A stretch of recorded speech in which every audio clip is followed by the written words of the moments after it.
అందరికీ నమస్కారం. నేను మీ హోస్ట్ శ్రవంతి చొక్కారపు. సో, ఇవాళ ఒక అద్భుతమైన టీమ్‌ని నేను ఇంటర్వ్యూ చేయబోతున్నాను. సో, ఆ టీమ్ గురించి చెప్పే ముందు ఆ టైటిల్‌కి సంబంధించిన కథ ఒకటి చెప్దామని డిసైడ్ అయ్యాం. 'త్రిబాణధారి బార్బరిక్' ఘటోత్కచుడి కుమారుడు బార్బరీకుడు. సో, ఆయనకి ఒకప్పుడు 3 బాణాలకి సంబంధించిన ఒక వరం ఉండేదట. సో, ఆ వరంతో కురుక్షేత్రాన్ని ఒక్క నిమిషంలో పూర్తి చేయగలిగే సత్తా ఉండేది. కానీ కృష్ణుడు ఒక మాట చెప్పారని ఆయనకు తల వంచి సో ఆ వరాన్ని వాడుకోలేక ఉండిపోయారు. సో అలాంటి ఒక గొప్ప వ్యక్తి చరిత్రలో మనం చాలా తక్కువగా విన్నాం. సో అలాంటి ఒక వ్యక్తి గురించి ఈ టీం అందరూ చెప్పడానికి రెడీ అయిపోయారు. ఒక ఫిక్షనల్ స్టోరీని కూడా యాడ్ చేసి the team Barbarik is here. అందరికీ కూడా హార్టియెస్ట్ వెల్కమ్. ముందుగా మా డైరెక్టర్ మోహన్ గారు, ఆర్ సాంచిరాయ్ అండ్ ఆర్ వర్సటైల్ యాక్టర్ వశిష్ఠాయన్ సింహ గారు. అండ్ ఈయన గురించి ఎంత చెప్పినా తక్కువే మా సత్యరాజ్ గారు. అండ్ ఇవాళ స్పెషల్గా మాట్లాడుకోవాల్సింది మా బానక్క. అండ్ చాలా ఆనందంగా ఉంది మిమ్మల్ని ఈ సినిమా ద్వారా కలుసుకోవడం. అండ్ ఎప్పటికీ మా లవర్ బాయ్ సత్యం రాజేష్ గారు కొంచెం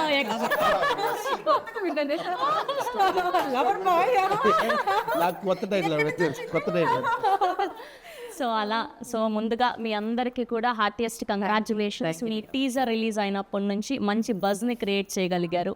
అండ్ నిన్న భానుగారి పాట రిలీజ్ అయినప్పటి నుంచి ఇస్కితడే అదే బానక్క హోస్ట్ చేసి మైక్ పట్టుకున్నా ఆవిడ్ని కళ్ళు తిప్పకుండా అలా చూస్తూ ఉండిపోతాం. అలాంటిది ఆవిడ స్టెప్ వేశారు అంటే యాక్ట్ చేశారు అంటే మామూలుగా ఉండదు. ఎస్, సో ముందుగా టైటిల్ గురించి మాట్లాడాలి అంటే డైరెక్టర్ గారితోనే మొదలు పెట్టాలి కాబట్టి సార్, ఫస్ట్ అసలు ఈ టైటిల్ పెట్టడానికి రీజన్ ఏంటి? ఎక్కువ రీజన్ ఏంటంటే నాకు ఎక్కువ ఇష్టం మహాభారతంలో ఉన్న క్యారెక్టర్స్ అన్నీ కూడా ఇన్స్పైర్ చేస్తూ ఉంటాయి. దాంట్లో నుంచి ఒక కొత్త కథ తయారు చేయాలి. మ్యాక్సిమం నేను చేసే సినిమాల్లో అక్కడి నుంచి పిక్ చేస్తాను టైటిల్ మ్యాక్సిమం. సో ఈ టైటిల్ పెట్టడానికి కారణం అని అంటే కథ లాంటిది, కంటెంట్ అలా దొరికింది. సో కాబట్టి ఆ టైటిల్ పెట్టాల్సి వచ్చింది. ఆ కంటెంట్ అలాంటిది. సో త్రిబాణం అనే ఎమోషన్ ఏదైతే ఉందో, ఒకటి దిశని నిర్దేశిస్తుంది, ఇంకోటి శత్రువుని ఫిక్స్ చేస్తుంది, శత్రువుని అంతం చేస్తుంది. ఏదైతే ఈ థీమ్ ఉందో, ఈ థీము ఈ సినిమాకి చాలా కొత్తగా ఉంటుంది. సో కాబట్టి త్రిబాణధారి అనగానే ఇంకెవరి పేరు రాదు. జనరల్గా గాంధీవధారి అంటే అర్జున త్రిబాణధారి బార్బరిక్, అందుకే మేము ఆ టైటిల్. అమేజింగ్. అండ్ మోహన్ గారు, బేసిక్గా మైథలాజికల్ బ్యాక్డ్రాప్ సినిమాలు అంటే ఖచ్చితంగా మనకు హిస్టరీ గురించి చాలా నాలెడ్జ్ ఉండాలి. ఇలాంటి ఒక సబ్జెక్ట్ని మనం టచ్ చేస్తున్నాము అంటే దీనికి మీరు ఎలాంటి హోంవర్క్ చేశారు? అసలు స్పెసిఫిక్గా ఈ కథనే రాసుకోవడానికి one of the main reasons ఏంటి? కరోనాలో ఆల్మోస్ట్ ఒక 250 ఎపిసోడ్లు మహాభారతం చూస్తాను నేను. అంటే ఆ కరోనా టైంలో అదేంటో అదొక దెయ్యంలాగా పట్టుకుంది నాకు ఆ టైంలో. ఇంకా అక్కడి నుంచే కథలు స్టార్ట్ అయిపోయినాయి. ఇన్ని కథలు వస్తాయా? యాక్చువల్లీ ఈ కథకి అక్కడే బీజం. కరోనా టైంలో నేను హాట్‌స్టార్లో చూసిన మహాభారతం అక్కడ మొదలెట్టాను. సో బార్బరిక్ అనేది నాకు ఆ క్యారెక్టర్ కొత్తగా అనిపించింది. ఒక గొప్ప యోధుడు 1 మినిట్లో యుద్ధాన్ని ఫినిష్ చేసగల యోధుడికి ఆయన కథని వెంటనే కళ్ళలో నీళ్ళు వచ్చాయి. అంత గొప్ప యోధుడు సో ఒక నిమిషంలో యుద్ధం ఫినిష్ చేసేస్తే కురుక్షేత్రం ఇంకా నడవదు. కురుక్షేత్రమే లేకపోతే కలియుగానికి ఏం చెప్తారు? ధర్మం ఏంటి, అధర్మం ఏంటి, అభిమన్యుడు ఎందుకు చచ్చిపోయాడు, కర్ణుడు ఎందుకు నన్ను చంపమని అడిగాడు, ఇలాంటివన్నిటికీ శ్రీకృష్ణుడి లీల ఉంటుంది కదా, అవన్నీ ఎలా తెలిసేవి మనకి కలికాలంలో? ఆ మాత్రం అది కానీ లేకపోయి ఉంటే మనం ఇంకా రాక్షసులం అయిపోయిండేవాళ్ళం. ఆల్రెడీ అయిపోతున్నాము, ఇంకా రాక్షసులం అయిపోతుండేవాళ్ళం. అవి ఉండబట్టే ఈ మాత్రమైనా బ్రతుకుతున్నాం మనం. మినిమం అంటే తల్లి, చెల్లి, ప్రియురాలు ఇలా కనీసం అవి తెలుస్తున్నాయి మనకి. అది లేకపోతే ఏంటి అనేది నాకు అనిపించింది. సో కాబట్టి అలాంటి వేరే పెయిన్ని నేను ఇందులో మెటఫోర్లో ప్రజెంట్ చేశాను. అతనికి త్రిబాణాస్త్రం, అంత పెద్ద అస్త్రం, కామాఖ్యాదేవి వరం, అంత పెద్ద అస్త్రాన్ని కూడా తను యూజ్ చేసుకోలేకపోయారు. దేనికి అని అంటే లోక సంరక్షణ కోసం, రాబోయే కలికాలం కోసం. కలికాలంకి నా వల్ల కలికాలం ఎఫెక్ట్ అవ్వకూడదు అనేది నాకు అది చాలా బ్యూటిఫుల్ అనిపించింది. అది మెటఫరిక్గా మనం ఈ సినిమాలో చెప్పాం. టీజర్ చూస్తే అదే అర్థమవుతోంది. ఇది ఏంటి, తాత మనవరాలు కథనా లేదంటే ప్రియుడు ప్రియురాలకి సంబంధించిందా, అసలు ఏంటి, ఏముండబోతుంది అంటే మెయిన్ థింగ్ ఏంటి అని అదే అర్థమైంది. మీరు ట్రైలర్ కానీ టీజర్ కానీ చూస్తే మీకు అదే అనిపిస్తుంది. ఒక తాత మనవరాల కోసం యుద్ధం చేస్తున్నాడా, ఒక ప్రియుడు ప్రియురాల కోసం యుద్ధం చేస్తున్నారా, ఒక అత్త తన మేనల్లుడి కోసం యుద్ధం చేస్తుందా అనేది మీకు అవును. అలా కనబడుతుంది టీజర్లో. సో ఆ కనెక్షనే సినిమా, అదైతే థియేటర్లో చూడాల్సిందే. ఆ మ్యాజిక్ అనేది థియేటర్లో చూడాల్సిందే. అందుకే అంటున్నాను నేను యాక్చువల్లీ కంటెంట్ ఇప్పుడు బార్బరిక్లో సత్యరాజ్ గారు అండ్ పాప మేఘన కనబడుతున్నారు అందులో అది ఎందుకు పెట్టామన్నది కూడా ఒక సస్పెన్సే ఉంటుంది. ఇదేంటిది రకరకాలుగా తిప్పి చెప్తున్నారు. ఇదే అసలు కథ క్లైమాక్స్కి వచ్చేసరికి వావ్ అంటారు అంతే. అండ్ బేసిక్గా ఈ సినిమాలో ఈ క్యారెక్టర్లన్నీ ఒక ఎత్తు అయితే, మీరు సత్యరాజ్ గారిని తీసుకురావడం మరో ఎత్తు. ఆయన ఎన్నో అద్భుతమైన సినిమాలు, పెద్ద పెద్ద సినిమాలు, స్టార్ డైరెక్టర్స్తో వర్క్ చేశారు. ఏం చెప్పి ఒప్పించగలిగారు ఆయనని? ఫస్ట్ డే కలిసినప్పుడు మీరు చెప్పి ఓకే కథ 100% ఇంప్రెస్ చేసింది. ఇంకో థింగ్ ఏంటంటే సత్యరాజ్ గారి ఇంగ్లీషు నా ఇంగ్లీష్ ఒకేలాగా ఉంటుంది. సత్యరాజ్ గారికి అదర్ లాంగ్వేజెస్ నేర్చుకోవడం ఇష్టం ఉండదు, నాకు ఇష్టం. నాకేమో వేరే లాంగ్వేజ్ నేర్చుకోవడం అంటే చాలా టఫ్. ఎందుకు నేర్చుకోవాలి నేను, అయినా నాకు ఎందుకు ఈ కర్మ అన్నట్టు ఉంటుంది. సేమ్ ఆయన కూడా వెళ్తే ఆయన కూడా వచ్చాడు ఒకసారి. సార్ ఎన్ని లాంగ్వేజెస్ వచ్చాడు? How many language sir? I know how to laugh in all the languages.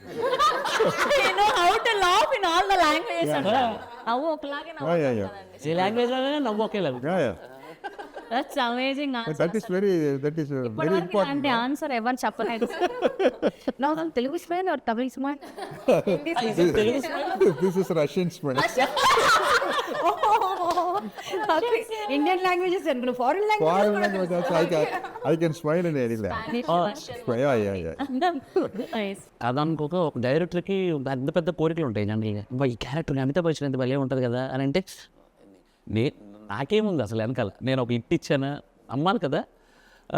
Sathyaraj గారు అయితే బాగుంటుంది కదా, అది కూడా డౌటే నాకు.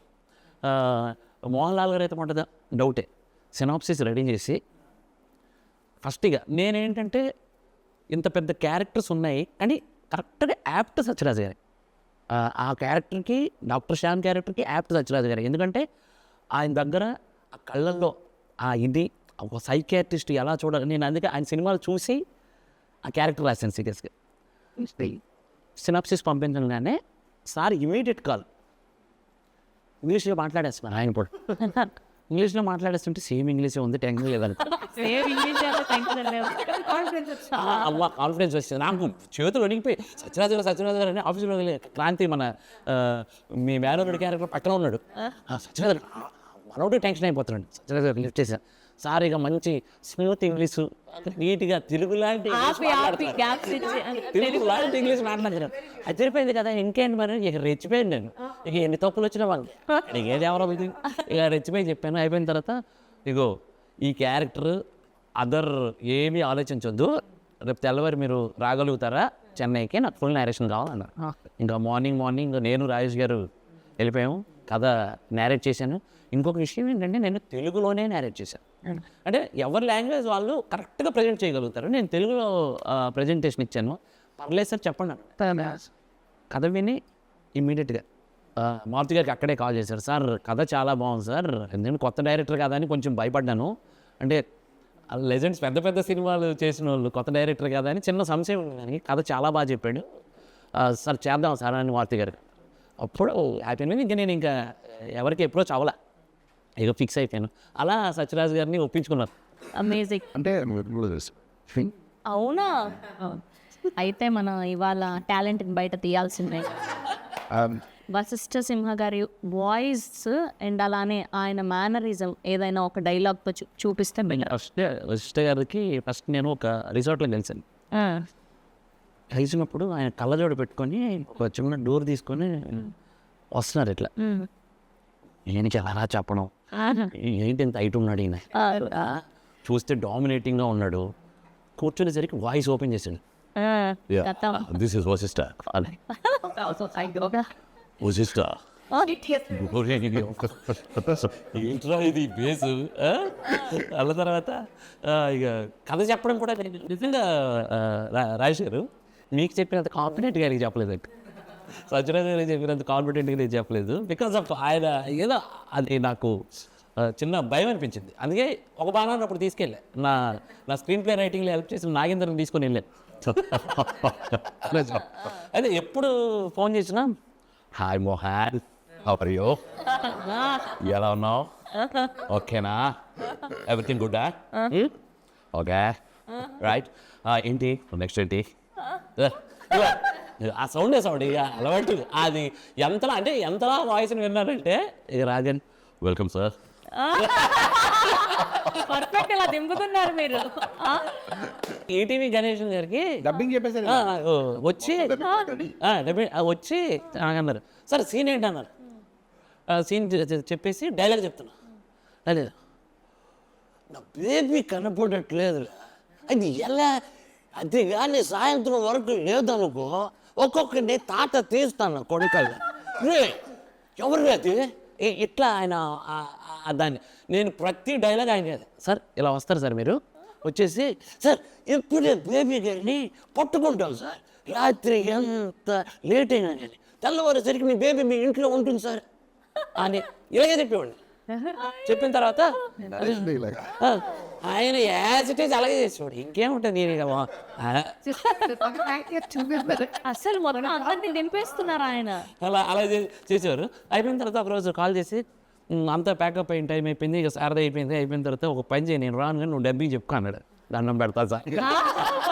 ఇప్పుడు సాంచి గారి గురించి చెప్పండి. సాంచి గారు ఒకవేళ మాట్లాడితే ఎలా ఉంటుంది, ఆ క్యారెక్టర్ మాట్లాడితే ఎలా ఉంటుంది?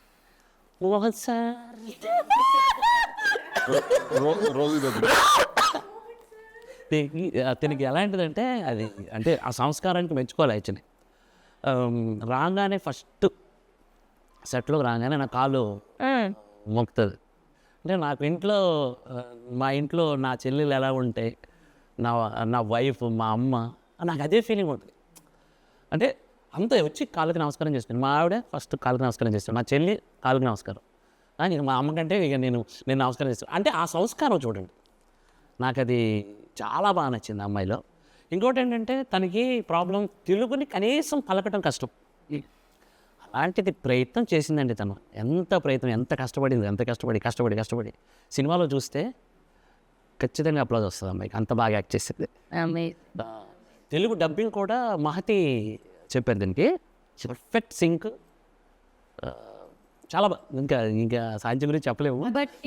ఆఫ్టర్ దిస్ ఫిల్మ్ मंच लाइफ बोलना चाह रहे हैं कि बट मैंने एक डायलॉग बोला याद करके सो बाद में अभी कुछ याद है आपको? अभी कुछ याद? या हाँ याद है.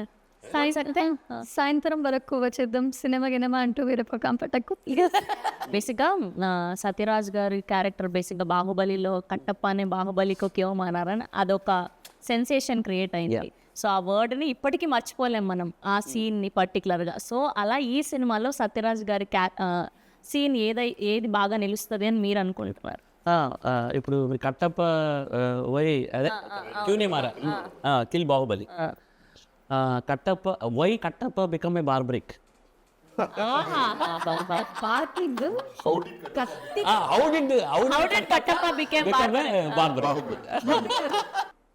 పోటీగా నటించారు అందరూ. సారు, వశిష్ఠ సారు, ఉదయ్ భాను గారు, సత్యం రాజేష్ గారు, క్రాంతి కిరణ్, ఇప్పుడు మన ఇంటర్వ్యూలో లేడీ కొత్త అబ్బాయి సూపర్. అసలు ఎంత డెడికేషన్ అంటే సూపర్. ఇక నాకు తెలిసి 9 అంటే కొంచెం 7:30 అలా వచ్చేస్తాడు, కూర్చొని ఆ సీన్ చూసుకుంటాడు, ఏం చేస్తాడు. అసలు సినిమా అంటే ఇక ప్రాణం ఇచ్చేస్తాడు ఆయన, అంత డెడికేటెడ్. అది నేను చూడలే. నేను కూడా అలాగే ఫీల్ అవుతాను. యాక్చువల్లీ నాకు సినిమా ఉంటే ఉదయం 6 గంటల నుంచి ఉదయం 4 గంటల వరకు చేసిన రోజులు ఉన్నాయి. ఒక 10-15 రోజులు అలా చేశాను నేను. అంత పిచ్చోడు. మొట్టమొదటిసారి ఒక బ్యాండ్ మ్యూజిక్ చేయడం, that is infusion band. So వాళ్ళు స్పెషల్గా ఇలాంటి మైథలాజికల్ సినిమాలకి background score is very very important. And throughout the film ఎలా ఉంది మ్యూజిక్? ఇన్ఫ్యూజన్ బ్యాండ్కి వచ్చేసరికి వాళ్ళు నాకు మంచి ఫ్రెండ్స్. యాక్చువల్లీ నేను కర్ణాటక వోకల్ కూడా చేశాను, పాటలు పాడతాను. సో అలా నాకు వాళ్ళతో పాటు కలిసి షోలు చేశాను. సో వాళ్ళ టాలెంట్ నాకు తెలుసు. వాళ్ళు ఒక సాంగ్, ఒక ఇళయరాజా గారి కంపోజిషన్లో కానీ ఒక రెహమాన్ గారి కంపోజిషన్లో సాంగ్ తీసుకొచ్చి ఇక్కడ ఫ్యూజన్ చేసి ఎలా ప్రజెంట్ చేస్తే అప్లాజ్ ఉంటుందని నాకు తెలుసు. నాకు అప్పుడు నేను అనుకున్నాను వీళ్ళకి ఆడియన్స్ పల్స్ తెలుసు పాటల వరకు, కానీ ఆర్ఆర్ నమ్మలే. మారుతి గారు కూడా అన్నారు ఆర్ఆర్ కష్టము అని, మనం వేరే అప్రోచ్ అవుదాం అని అన్నారు. సార్ ఒక్క సీన్ ఇచ్చి చూద్దామా సార్ అంటే ఒక రీల్ ఇచ్చి చూద్దామా, రీల్ చేస్తామంటున్నారు, ఫ్రీగా చేస్తామంటున్నారు అని అన్న. ఒక రీల్ చేస్తే మాకు ఒక స్టూడియోలో చూసాం, స్టూడియోలో బాక్సులు పేలిపోయిన అట్లా వాళ్ళకు కసితో చేస్తారు. ఇక ఫస్ట్ హాఫ్ అంతా చూసాం, అదిరిపోయింది. ఇక మారుతి గారు కాన్ఫిడెంట్ షో చూశారు మారుతి గారు. అసలు మెయిన్ ఎసెట్ సినిమాకి మ్యూజిక్ అన్నారు, ఇది రియల్. అసలు సినిమాకి అసలు ఇంతలా ఇంకా లేపిందంటే సినిమాకి మ్యూజిక్. అలాగే మీరు నెక్స్ట్ అడగబోయే క్వశ్చన్ అది కుషిందర్ రమేష్ రెడ్డి. ఎస్, తను సార్ పొలిమేర చేశారు, కెమెరామెన్ విజువల్ పొలిమేర చేశారు, వాళ్ళకి తెలుసు ఇది. అలాగే బ్రిలియంట్ లైటింగ్, అసలు కాంప్రమైజ్ అవ్వడండి ఆయన. లైటింగ్ దగ్గర ఎంత జాగ్రత్త తీసుకుంటాడంటే, ఇప్పుడు ఎగ్జాంపుల్ ఈ సీన్లో ఇక్కడ చిన్న బ్లూ లైట్ రావాలి, అది రాలేదంటే మాతో చేపిస్తాడు అంతే. అందరూ మళ్ళీ బ్యూటిఫుల్గా కనిపిస్తారు. అందరూ నువ్వు ఎంత మేకప్ వేసుకున్నా అయినా సరే ఒక టార్చ్ లైట్ పెట్టకపోతే అదొక బూడిద పూసిన పన్నీర్ లాగా బూడిద గుమ్మడికాయలా కనిపిస్తాం. అంతే. డిఓపి చేతిలోనే మ్యాజిక్ ఉంటుంది. ఎలాంటి వాళ్ళనైనా ఇంకా బంగారు బొమ్మలాగా చూపించచ్చు. సో ఆ మ్యాజిక్ ఉందంటే ప్రతి సీన్లోనూ ఆ రా look at the same time ఆ సస్పెన్స్ కావాల్సినటువంటి లైటింగ్. డార్క్లో గ్లామర్ వదలదు కదండి, అది that is the dark of bit సినిమాలు ఎలా ఉంటాయనంటే ఒకవైపు ఆఫ్ ఇది ఉంటుంది, ఆ గ్లామర్ పోనివ్వలే. ఆయన లైటింగ్ సూపర్, అసలు సూపర్ ఎక్స్ట్రాడినరీ. నేను ఫస్ట్ సినిమా చూపించినప్పుడు క్యారెక్టర్లు ఎంత బాగా కూర్చున్నాయి మోహన్, నువ్వు 100% మంచి డైరెక్టర్ అవుతావు, డౌటే లేదు అని కాంప్లిమెంట్. ఉద్ధవ్ గారు ఈ సినిమాకి ఎడిటర్, టేబుల్ మీద ఆల్మోస్ట్ ఒక 2.5 to 3 months only final cut, ఎన్ని వర్షన్స్, ఎంత కంటెంట్, టేబుల్ మీద ఎడిట్ టేబుల్ మీద డ్యాన్సులు ఆడే సినిమా సూపర్ హిట్ అంటే ఇది మారుతి గారు నాకు చెప్పారు, అది సూపర్ హిట్ మోహన్, నీకు ఎంత అవుతుందని అంటే ఇది హిట్ సినిమా, ఎడిట్ టేబుల్ మీద నన్ను నమ్ము అని భరోసా ఇచ్చారు. అలాగే సినిమా బావచ్చు. అండ్ ఫైనల్గా ఆడియన్స్కి ఏం చెప్తారు? ఎవరు ముట్టుకొని ఎవరు టచ్ చేయని ఒక మైథాలజీలో మహావీరుడు బార్బరీకుడికి ఉన్న త్రిబాణాన్ని ఎలా ప్లేస్ చేస్తున్నారు వీళ్ళు. సైకాలజీతో డాక్టర్ శ్యామ్ ఉన్నారు, సైకలాజికల్గా డీల్ చేస్తారంటున్నారు, ఒక్కొక్క క్యారెక్టరు ఒక్కొక్క ప్లే అంటున్నారు, బాణాల్లాగా డిసైడ్ చేస్తున్నారు. ఎలా డీల్ చేస్తారు ఈ 3 బాణాలు అనే ఆసక్తికరమైన పాయింట్ని చూడటానికి మీరు థియేటర్కి రావాలి. That's amazing. We are eagerly waiting మేమందరం కూడా. And Barbarik, Tribanadhari Barbarik title itself మీరందరూ గ్రాప్ చేయగలిగారు అటెన్షన్ని. సో త్వరలో మళ్ళీ సక్సెస్ మీట్లో కలవాలని మనస్ఫూర్తిగా కోరుకుంటూ we all wish only the best for the whole team of Tribanadhari Barbarik sir. So good to see you. And ఇవాళ మళ్ళీ చెప్తున్నాను అనుకోకండి, మిమ్మల్ని కలవడం, మళ్ళీ మిమ్మల్ని ఇలా స్క్రీన్ మీద చూడడం చాలా థ్యాంక్ థ్యాంక్ యూ రాజేష్ గారు, అండ్ థ్యాంక్ యూ మోహన్ గారు, అండ్ థ్యాంక్ యూ అండ్ మా వశిష్ఠ సింహ గారికి కూడా thank you. And eagerly waiting, of course మీరు చించేసి ఉంటారు. సో August 22న త్రిబాణధారి బార్బరిక్ వరల్డ్ వైడ్గా రిలీజ్ అవ్వబోతుంది. మీరు అందరూ కూడా చూసి మంచి రివ్యూస్ ఇవ్వాలని మనస్ఫూర్తిగా కోరుకుంటూ please watch in only theatres. Thank you.